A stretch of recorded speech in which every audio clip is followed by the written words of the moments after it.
वंदे मातरम दोस्तों। आज का हमारा टॉपिक है इरेशनल नंबर्स। इससे पहले हम रेशनल नंबर पढ़ चुके हैं और हमने रेशनल नंबर में देखा था कि जो हमारे रेशनल नंबर होते हैं उसमें हमने एक बात नोटिस की थी कि उसमें टर्मिनेटिंग और रिपीटिंग ये दोनों डेसिमल्स आ रहे थे। तो और एक और चीज़ रेशनल नंबर की हमने जो डेफिनेशन देखी थी वो ये देखी थी कि पी बाई क्यू के फॉर्म में होना चाहिए। पी और क्यू इंटीजर्स होते हैं और Q नॉन जीरो होना चाहिए, यानी कि जो Q डिनोमिनेटर है वो जीरो नहीं होना चाहिए, क्योंकि जीरो हो जाएगा तो फिर हम उसको फिर डिवाइड नहीं कर पाएंगे। तो इतना हमने रेशनल नंबर के बारे में समझा था। और इरेशनल नंबर से एकदम उलट होता है, यानी कि जो डेसिमल्स नॉन टर्मिनेटिंग हो, यानी कि जो ख़त्म ही ना हो रहे हो, या फिर जो नॉन रिपीटिंग हो। जैसे हमने रिपीटिंग डेसिमल पढ़े थे, डॉट लगा देते थे ऊपर या फिर बार लगा देते थे तो वो रिपीटिंग हो जाते थे। उसी तरह इरेशनल नंबर में जो नॉन टर्मिनेटिंग हो और नॉन रिपीटिंग हो। नॉन टर्मिनेटिंग और नॉन रिपीटिंग,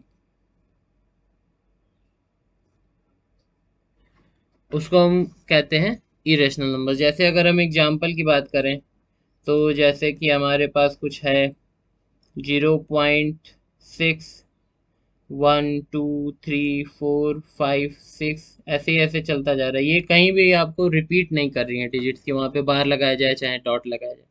तो ये हमारे इरेशनल नंबर हो गए।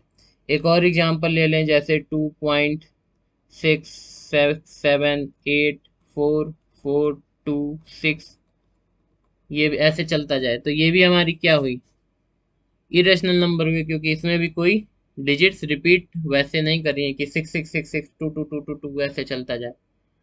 एक और एग्जांपल लें, जैसे ये हमने दो एग्जांपल अभी लिए, एक तीसरा एग्जांपल लें तो जितने हमारे स्क्वायर रूट्स हो गए, जैसे कि √2 √3, ये हमारे इरेशनल नंबर हो गए। क्यों? क्योंकि अगर √2 की वैल्यू निकालेंगे, जैसे कि √2 की वैल्यू क्या आती है, अगर हम इसकी वैल्यू देखें तो 1.414 ऐसे करके रिपीट करती जाती है वैल्यू। उसी तरह √3 की वैल्यू अगर आप कैलकुलेट करेंगे तो 1.732 और आगे चलता जाता है, मतलब वैल्यू चलती जाती है। तो जो कि नॉन रिपीटिंग होता है, ये 1.414, फिर आगे कुछ और डिजिट्स आएंगे, फिर कुछ और डिजिट्स आएंगे, मतलब सेम डिजिट्स रिपीट नहीं करेगी। उसी तरह 1.732 में भी सेम डिजिट रिपीट नहीं करती है और ये नॉन टर्मिनेटिंग होता है। तो ये सब हमारे इरेशनल नंबर्स हो गए। उसी तरह हम क्यूब रूट्स वालों को भी कह सकते हैं,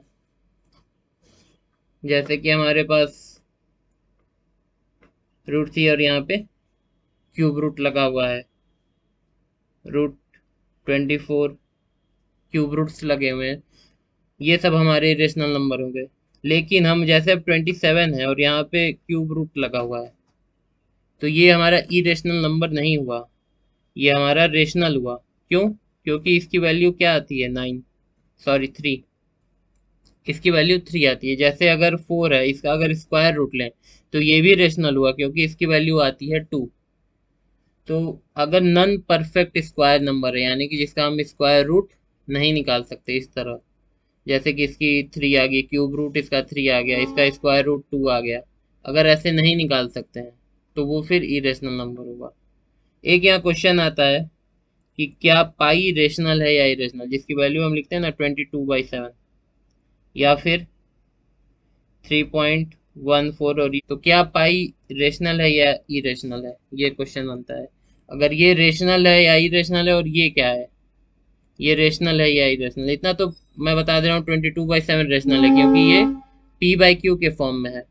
अगर 22 भी एक इंटीजर है और 7 भी इंटीजर है, तो ये तो है कि 22/7 रेशनल नंबर है। लेकिन पाई है कि नहीं, इसका आप लोग बताइएगा, कमेंट में आंसर दीजिएगा। और ये 3.14 ये जो डेसिमल आ रहा है, ये रेशनल है या इरेशनल है, इसको आप कमेंट में आंसर करिएगा।